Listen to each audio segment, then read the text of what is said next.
Well, do you clash with someone in your workplace? Jane from Sydney emailed us to say one of her female co-workers is driving her up the wall. Well, Jane says the two of them have to work on projects together and they're constantly arguing over ideas. She says that her colleague spends more time flirting than working, but the male bosses think she's a star. So how do you deal with co-worker clashes? Peter Stebbins is a workplace psychologist and the managing director of PsyCare. Good morning to you, Peter. Thanks for joining us. Good morning, Mark. Good morning, Mel. Is this scenario that's been emailed in by Jane, is this a common example? It is a common example, particularly this issue of projects and teams. When we have to work so closely with others, it can be a real potential area of conflict. Hey, Peter, what are the most common causes of co-worker clashes, if you like? Yeah, well, my top four, we work a lot in this area, and my top four would firstly be personalities. Different personalities tend to clash. The next one is unsupportive managers, and often we take out our frustrations with management on our co-workers. Another one is this issue of fairness, when we start thinking other people are getting a better deal, as Jane's referred to. And then finally, personal problems. When we're under pressure at home, we can end up clashing at work. You mentioned personalities. Are there types that are more likely to clash? Yeah, certainly. Well, there's the classic introvert and extrovert, and extroverts are typically wanting to talk, like the information.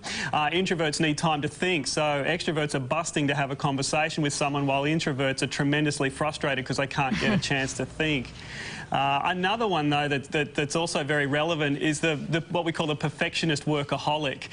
So they're very big personality types in terms of getting output, staying the extra time, going the distance, getting it right down to the last detail. And then you've got the more blasé, laid-back people who near enough is good enough, she'll be right, if it ain't broke, don't fix it. And when you get those two types together, which is more of a, I guess, a common one where it creates problems, that can be really difficult. Okay.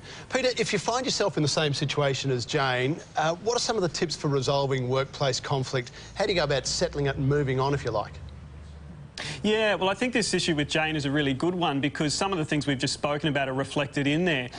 For example, Jane's talking about frustrations with her bosses as she believes they have a different view of a co-worker. She talks about her co-worker flirting and things like that. So Jane also seems to have a problem with the co-worker and also issues about conflict and slacking off. The first thing Jane needs to do is clarify what the problem is for her. There's a number of potential issues that might bother her. It could be about her managers, it could be about her co-worker, and there could be other things going on for Jane in herself. So she really needs to stop and take stock of the situation and work out what's going on. The other suggestions you've got, oh yes, sorry, accommodate and adapt, you're going to say, Peter, what does that mean? Does that mean that you have to change yourself? Yeah, Mel, thanks for that. One of the difficulties I find dealing with mediations and disputes is that often we get upset about other things. You know, in a relationship, we worry about whether we squeeze the toothpaste from the bottom or the top. But similarly at work, little things can get out of control. And so the second thing we always want people to do before they do anything else is say, can I adapt to this situation? We want Jane to say, can I accommodate? Can I adapt to this? Can I tolerate it? Can I learn just to turn away, turn a blind eye and just get on with the job? The third one, though, if Jane can't do that, she needs to really communicate and start clarifying with her co-worker and with her bosses what she expects and what she'd like to see happen. And at that level, sometimes we have to escalate it. But the fourth thing we'd also say for Jane is just remember to keep it professional. You know, we don't have to be friends at work. It's great when we can be. What we really need to be able to do is just be able to get on with the job and do the best we can. Yeah, great advice. All right, Peter, lovely to talk to you. Thanks for that. We'll talk to you again soon, I'm sure. Great. Thanks, Mel. Peter Stebbins there.